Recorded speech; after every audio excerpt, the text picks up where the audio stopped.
Faith. Nothing personal. Word of the day. It's Friday. Just another manic Friday, May 14th, 2021. The word of the day is faith. You got to have faith because I wish it would be nice. Who's got faith? Who needs faith? You know, faith is a legal word. You have to do things in good faith. It's in a lot of different contracts. You have to act in good faith. You have to act reasonably with plenty of faith. Do you remember last year when MLB and the union were fighting? They were fighting about the number of games to be played after the COVID break. And the commissioner said, how about 60? And the league said, how about 100? That's what the players said. And Rob Manfred said, I'm going to act in good faith, and I'm going to decide the number of games, but I really wish we could agree on a number of games, but they couldn't agree on a number of games. And so the commissioner then said, all right, I'm going to implement a 60-game schedule.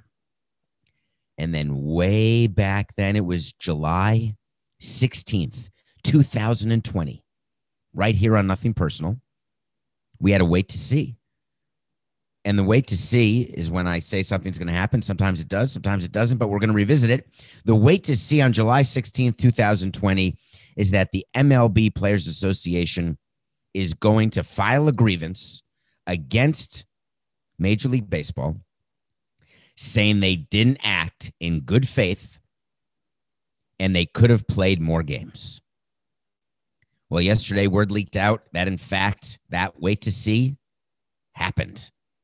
The Major League Baseball Players Association filed a grievance against Major League Baseball, alleging that it did not, in good faith, it did not use good faith. They did not have any faith. They didn't care about the players. They only cared about money. Shocking. No way. They were in violation of the agreement. So they're seeking $500 million. That seems like a lot of money, right? Let me explain what that is, and let me explain to you what's happening. Part of that wait to see on July 16th is that a grievance would be filed. Check. Part of that wait to see is that the grievance will never go to hearing. I can't give myself that one yet, but mark my words, we're going to win. When the Players Union files a grievance against the owners, the first step is they get a letter, which is the body of the grievance. It states, Dear Rob Manfred, we are officially filing a grievance as per the collective bargaining agreement, section Gimel, clause 49, line 62. And the grievance states that you violated the following 10 things. We want $500 million. Why $500 million? Well, you don't have to tell you. Well, I'm going to tell you. Do you remember back when they were talking about how much the players were going to get paid? And there was a calculation done, which both sides agreed to, that for every game, there was approximately $25 million of comp that goes to the players for every game. So for $500 million, what the players are saying is you could have played 80 games instead of 60. You knew you were only paying us the pro rata share. Remember the big arguments last year? We don't want to pay you your pro rata salary. We want to pay you less than your pro rata salary. The players said you're giving us a pay cut, and the owners said we're not giving you a pay cut. If you make $162 a year and you play 60 games, you get $60. It's $1 a game. That's not a pay cut. We'd like you to take a pay cut, which means we'd like you to play 60 games, but only get paid $50. That's under $1 a game.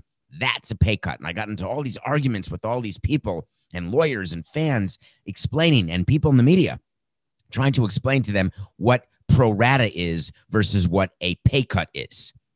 Just because you have fewer dollars in your pocket does not mean you got a pay cut. You may have done less work, and that's why you have fewer dollars. And that's what happened in baseball last year. You only play 60 games. You only get paid 162 of your salary. So if it's $25 million a day, $500 million, quick math tells me, hold on, I got to just get to my last toe. 2, 3, 6, 8, 20. 20 games. Okay, so MLB gets the grievance. Do you think they panic? Think they call an immediate owners meeting? No. Dan Hallam walks into Rob Manfred's office and says, all right, we're going to file a counterclaim right now. So MLB filed a counterclaim against the players. All that means is nothing. Practically speaking, here's what's going to happen. Under the collective bargaining agreement, when a grievance is filed, there are three people, a panel of three professional arbitrators who hear the grievance. It's like a lawsuit. It's like in court. There are witnesses. There's testimony. You're under oath. You have to show discovery. You have to show emails back and forth. If there's an email that says, dear owners, this is Rob Manfred. We could definitely play 80 games, but we're only going to play 60 to really screw the players. Love, Uncle Rob. If there's an email like that, that's not so good, but there isn't. Rob's way too smart for that. That was just a conversation. So you go to arbitration. There's three men or women or people sitting in the front of the room. How do they get there? The rules are as follows. Major League Baseball gets to assign one person to sit on that three-person panel. I bet you that person is going to always vote in favor of Major League Baseball because that's how he, she, or they got their job. The union gets to sit one person on the three-person panel. I bet that person is going to vote with the union because that's who pays them. Uh-oh. That means the score is tied 1-1. It's a three-person panel. It's like their vote doesn't even matter. Thank God we have a third person, a tiebreaker, because the score of an arbitration of a grievance that goes all the way is never 3-0. It's always 2-1. Okay. So MLB's person votes for MLB. The union's person votes for the union. That leaves a third person. Where does that person come from? From the fans. The fans get to elect a person. No, I'm just kidding. The third person has to be agreed upon by both the commissioner's office and the players. So there's a list of people, and then you choose. MLB chooses someone. The union says, no, I don't like that person. How about this person? MLB says, I don't like that person. How about this person? The union says, I don't like that person. How about that person?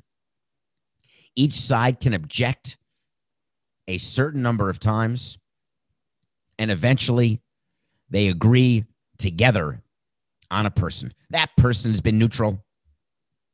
That person has voted on both the union side and the management side over the course of his career. These are professional arbitrators, by the way, part of the American Arbitration Association, AAA, and I don't mean they'll fix your car. So a third person gets brought to the table. In this case, his name is Martin Scheinman. And Martin Scheinman is no schlepper, folks. He's done about $10 billion worth of arbitrations. He is on the board, I think, of Cornell. He is a smart person, and he will hear a grievance that goes to hearing. And his vote will be the only vote that matters. But guess what? Martin Scheinman would like this to go to hearing because arbitrators bill by the hour. And it would be a long, long hearing. So baseball said that they want this hearing to happen right now. The union said, we want this hearing to happen right now. Guess what? Neither one of them wants the hearing to happen right now. They're all saying they want it to happen right now because they want to show the other side strength, not weakness. But the reality is that the grievance was filed by the players and counterclaim by the owners for the sole purpose of having leverage during collective bargaining. Collective bargaining is when you have to come up with another agreement between players and management. The current agreement with MLB and its players ends on December 1st. There is going to be a lot of back and forth discussions about service time manipulation. There's going to be a lot of discussion about money, about contract length, about revenue sharing, about player comfort, COVID protocols, fines, all sorts of issues, pension benefits. So many issues come up in bargaining. When you've got grievances that are outstanding during a collective bargaining negotiation, you use those grievances as a way to settle other issues. So if the players really want to take care of service time manipulation, they will say, give me something on manipulation and we'll drop our $500 million grievance. Look, you just made $500 million by agreeing to help us on the service time manipulation, and we drop the grievance. But then the owners say, wait a minute, we didn't just gain $500 million. You were never going to win this grievance. We're not giving you what you want on service time manipulation unless you give us what we want on pension benefits. Why pension benefits? Because back behind the scenes, at a place where no one's looking, where these people are not let out of from behind their desks, they're doing calculations. They're giving it to the commissioner, and they're saying, if we get the following benefit for pension, meaning we don't have to have as big a pension for the players, that is a savings of $322 million. If arbitration does not happen for 10 extra days for each player, that's another $110 million. If we don't have to stay at Ritz-Carlton's, that is another savings of $12 million. Whoop, you add it up, and then you say to the commissioner, the following four things we're arguing about, here's what each of them is worth. And before you give in on any of those, you are doing the math, because it is all a zero-sum game. You want to come out ahead in collective bargaining. So when the union says, we will drop the grievance, congratulations, you're up $500. MLB says, forget you. You're not going to win that. You don't get credit for $500 million for dropping the grievance. The way they calculate the benefit of having no grievance is they do a calculation based on the expected outcome of that hearing, how Martin Scheinman will rule, the time that it takes and the expense that it takes to go through the hearing. So let's say baseball has to spend $50 million to defend this hearing. And let's say that Martin Scheinman says it wasn't 20 days that baseball could have played, it was 10 days. So that's $250 million that the players would get. It costs $50 million for Martin Scheinman to make that ruling. So baseball's out $300 million.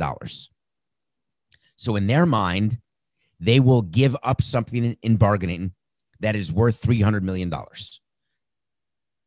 Is there any chance that you followed that, Coca? I think you did.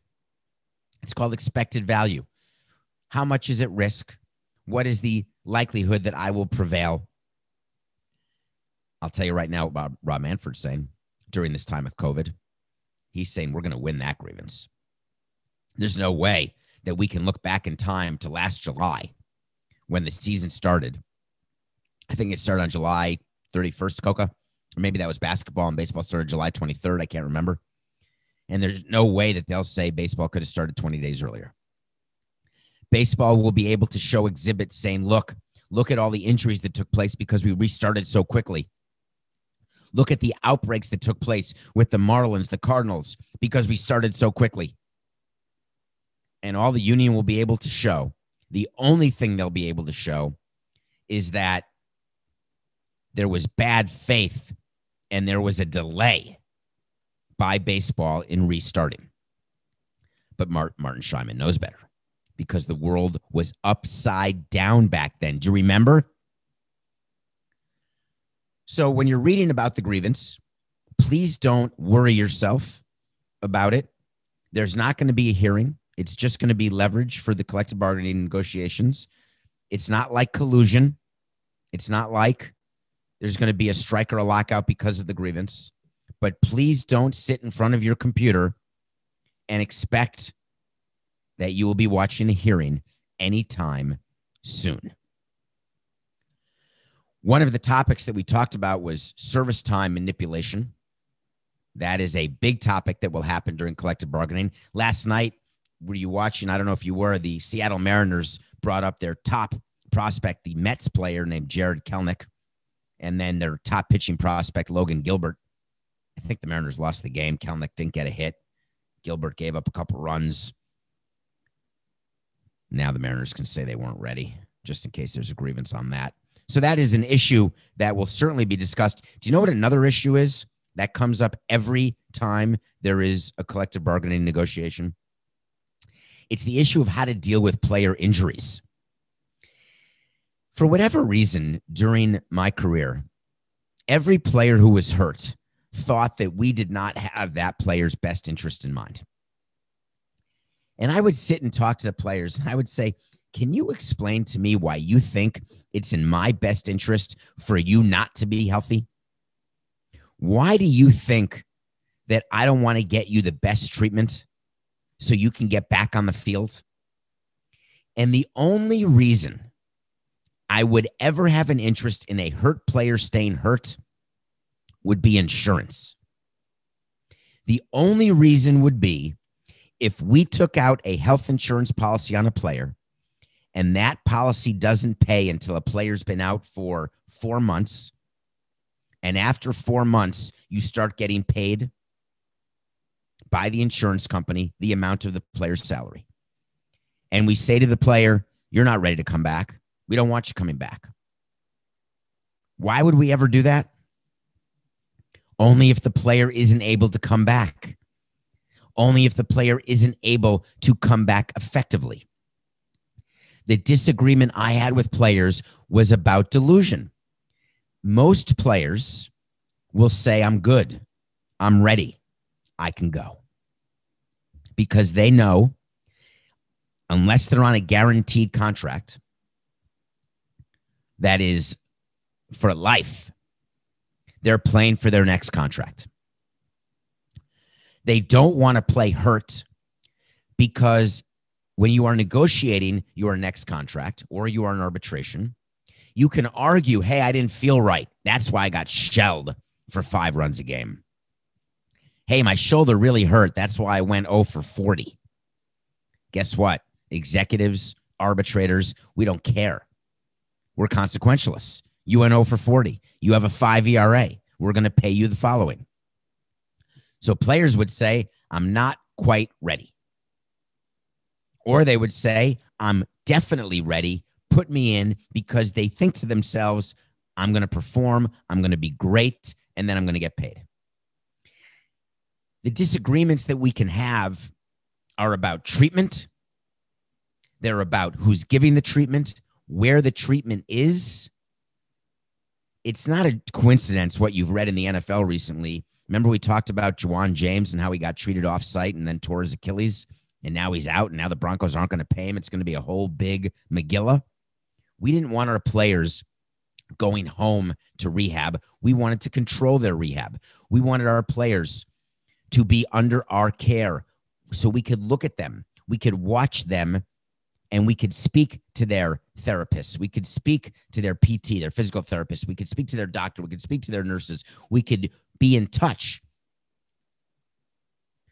Well, something major happened in hockey, and one of you asked a very cool question.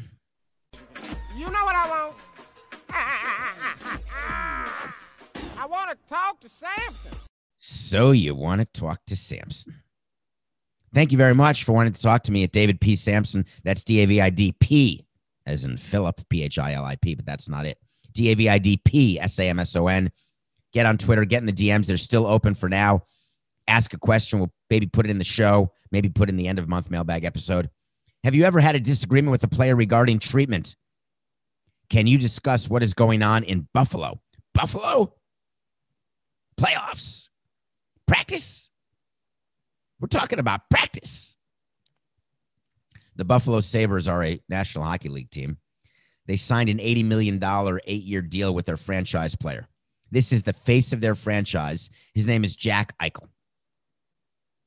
Jack Eichel got hurt, and now there is a fight brewing between the Sabres and Eichel. And the fight is that Eichel wants to have surgery on his neck, a surgery that has never been done before on any active player, ever. So the GM of the Sabres had to come out with a statement saying the reason why we are not allowing Jack Eichel to get this surgery is that, A, it's never been done. Our doctors aren't comfortable with the fact that this is a surgery that's never been done. He wants to get it done with a doctor who's not one of our doctors. But by the way, Jack, we want you to get better too. The injury, doesn't matter what the injury is. I think he herniated a disc in his neck or something. He played only a couple of games. Jack Eichel came out and said, all I care about is Jack Eichel. People were a little surprised by that. I don't know why. Players are concerned with their own careers, with themselves, with getting better. They don't want to be sick. They don't want to be hurt. There have been very few players who are okay being hurt and letting their career go. The disagreements that we've had are handled through collective bargaining.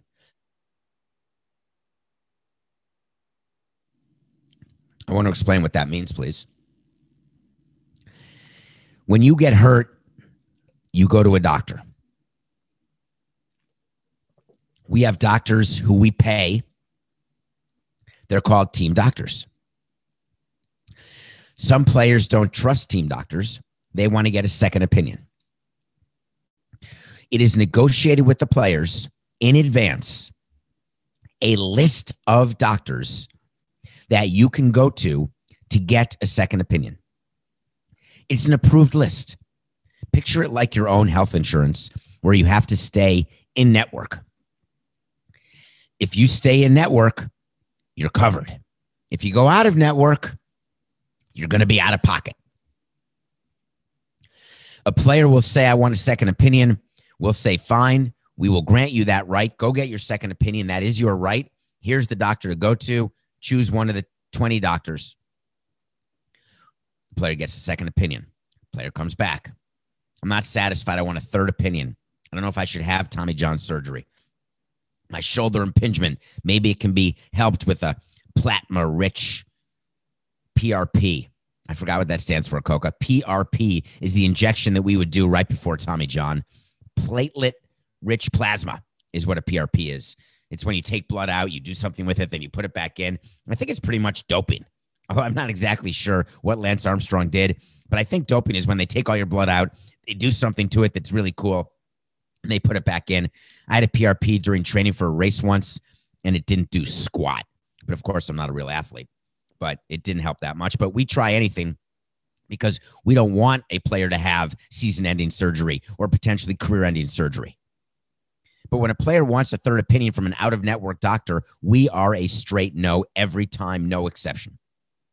Because what we say to the player, under your collective bargaining agreement, if you go to a doctor who is out of network and you get treated, you are in violation of your contract and we can terminate your contract. And in baseball, players don't want their contracts terminated because they're guaranteed. Buffalo has a situation that it better be fixed because that's their star. And I was thinking back to when stars get hurt on your team.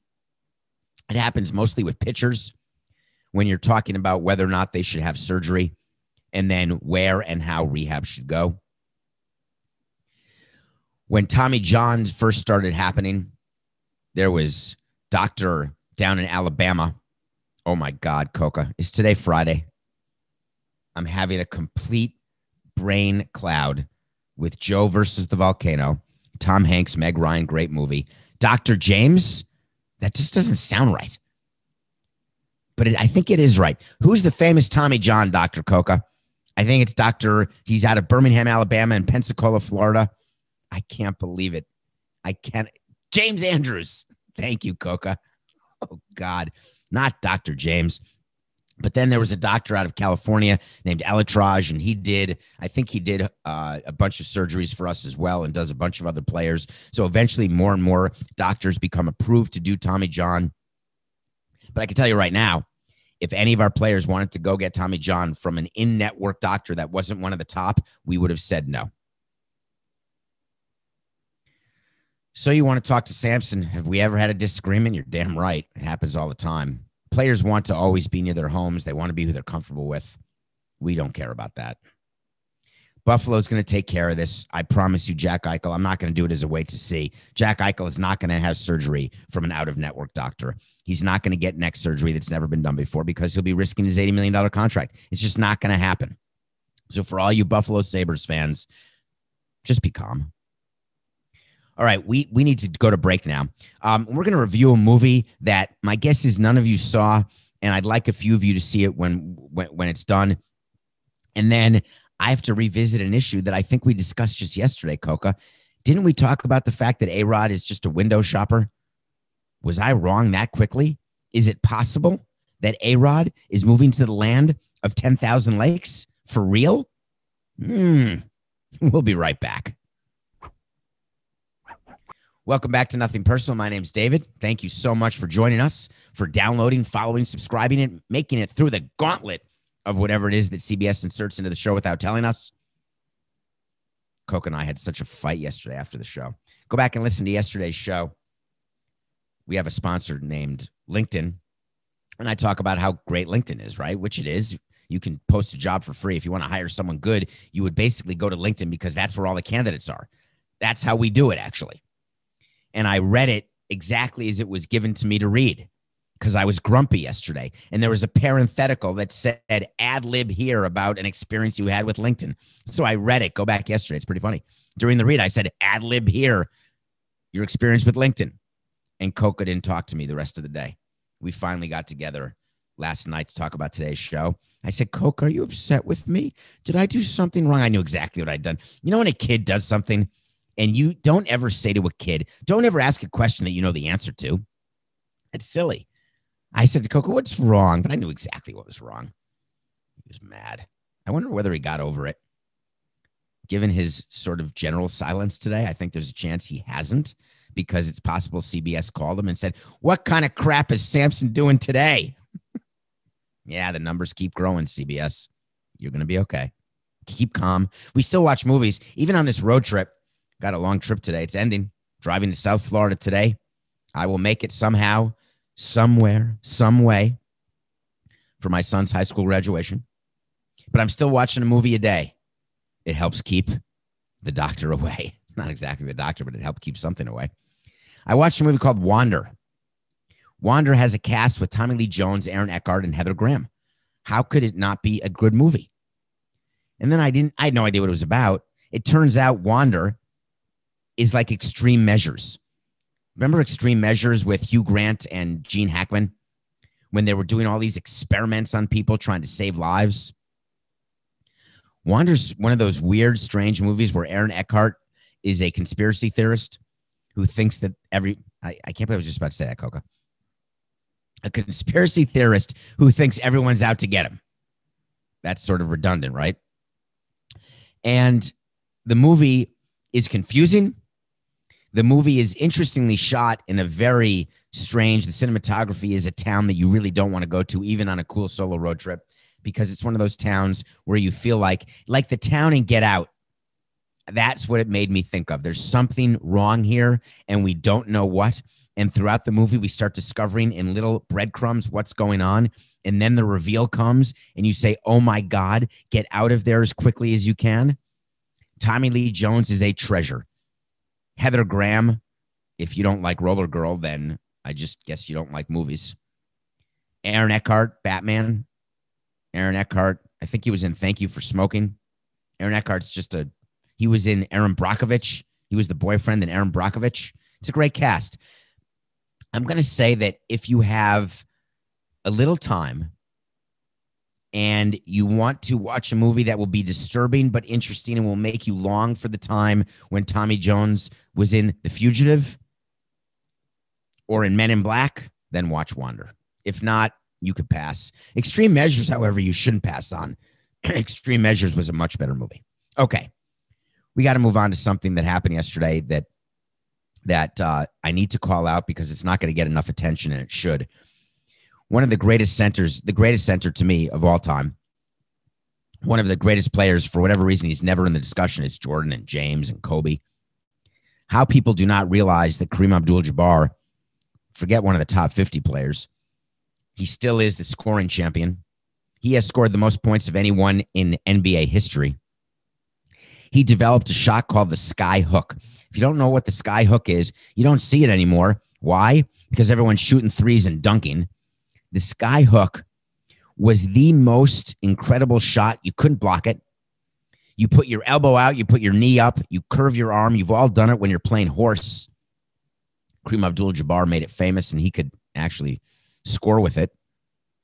I would say, if we're going to go back to old-time NBA, Kareem Abdul-Jabbar's hook shot and Robert Parrish's jump shot, the chief who played for the Celtics, who would shoot with his arms all the way extended. He was a 7-footer, and his shot would be with his arms fully extended, like Alex English. Those are unblockable shots.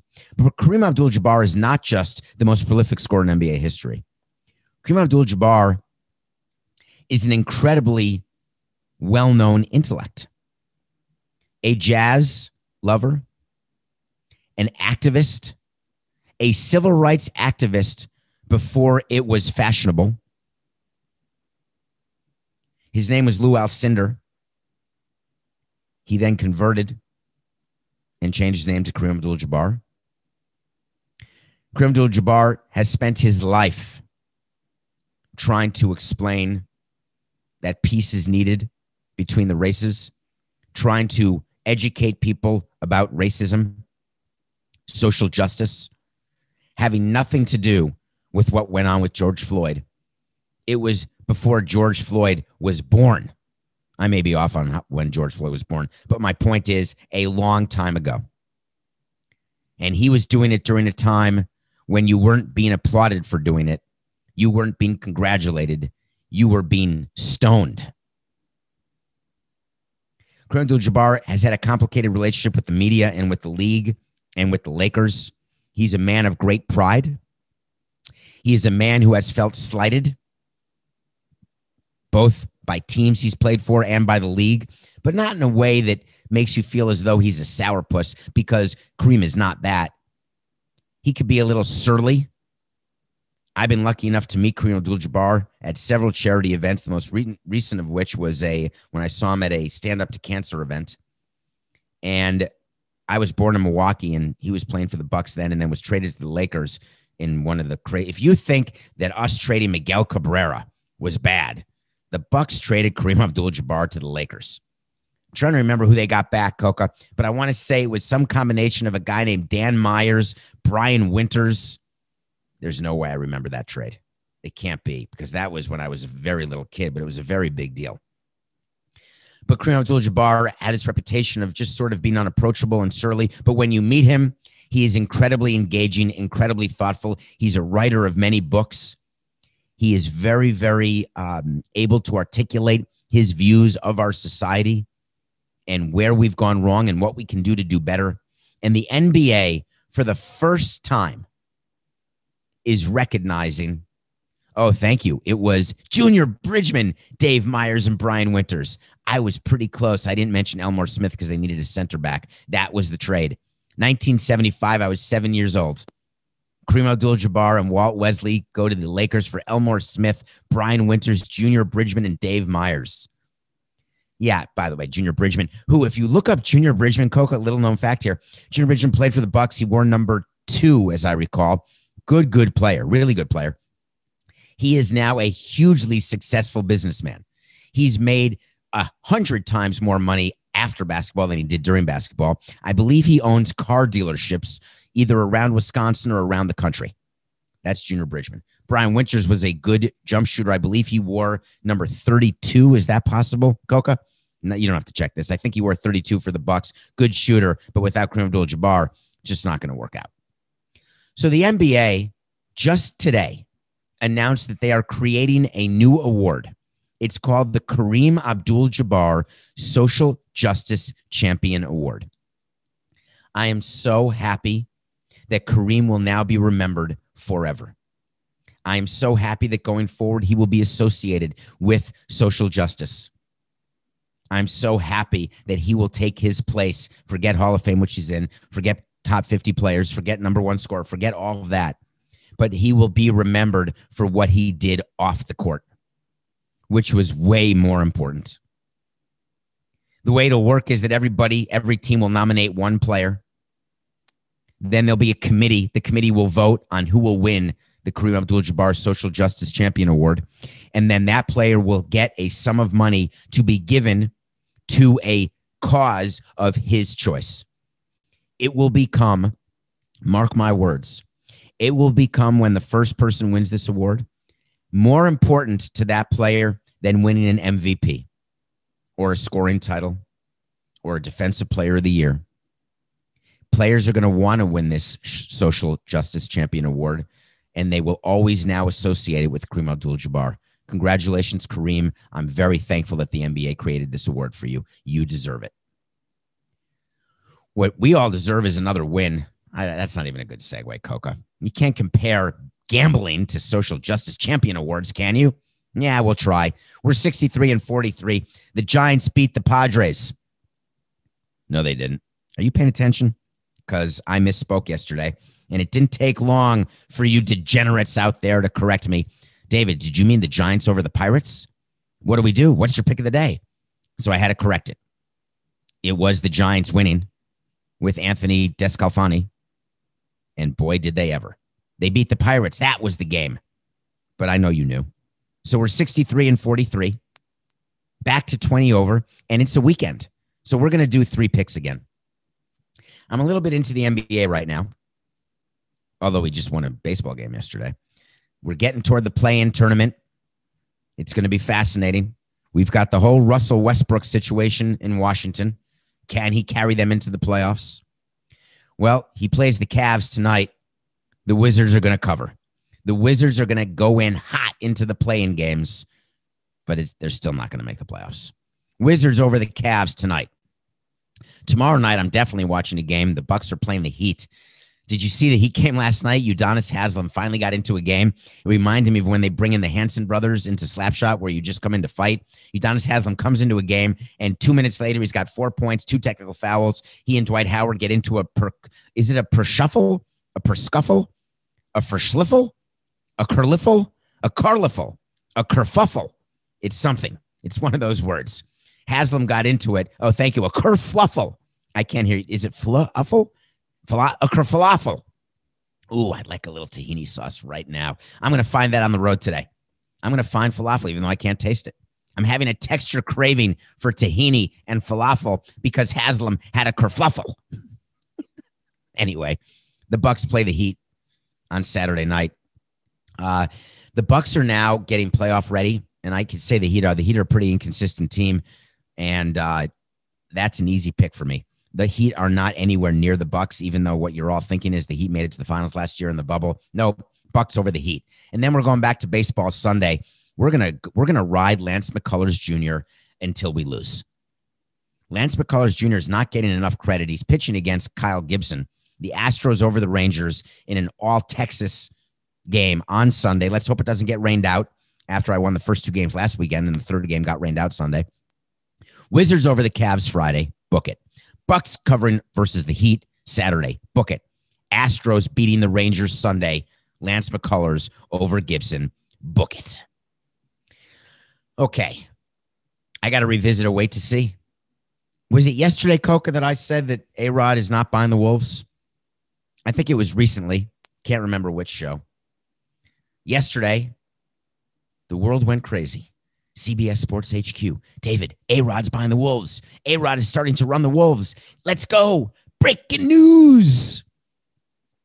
Here's what actually happened. ARod and his partner, Mark Lohr, a billionaire, came to agreement with Glenn Taylor to buy the Minnesota Timberwolves. So I said, wait to see. He will not buy the Timberwolves. I'm going to agree that I lost that wait to see.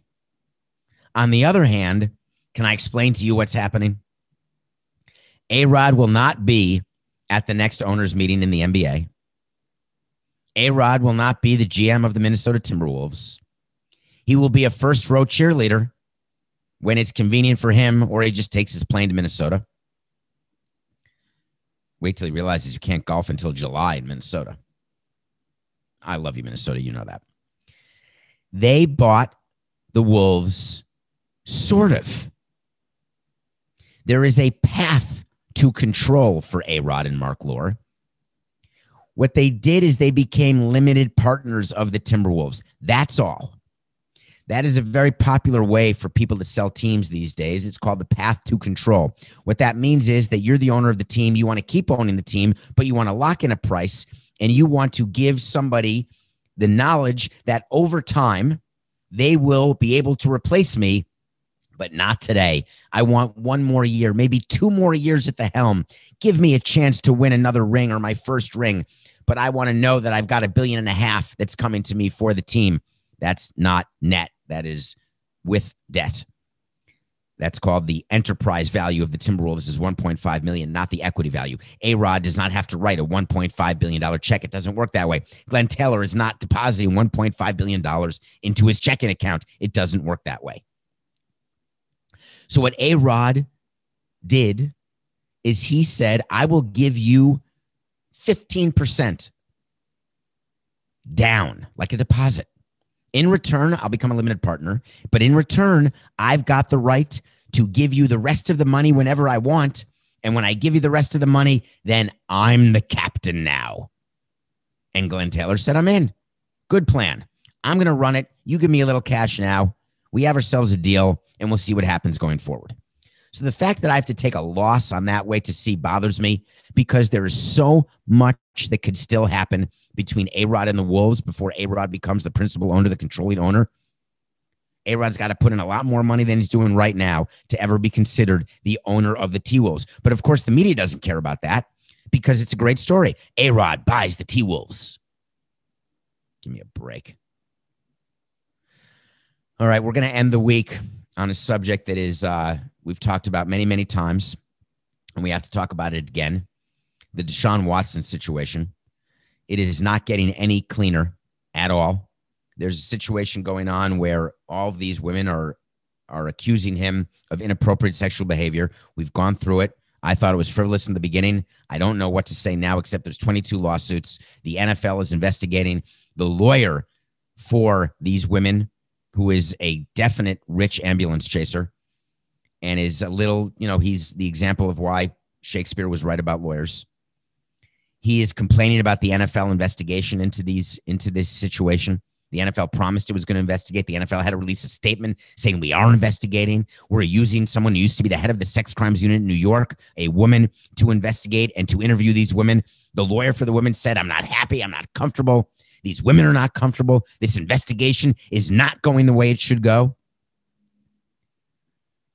Then we've got Deshaun Watson, who decided this was a good opportunity to release another statement. And he's got the lawyer, Rusty Hardin, who's the lawyer who is the lawyer for Roger Clemens. He's the big-time lawyer in Texas. When you hire him, you know you got yourself someone who is going to fight tooth and nail to make sure nothing happens to you.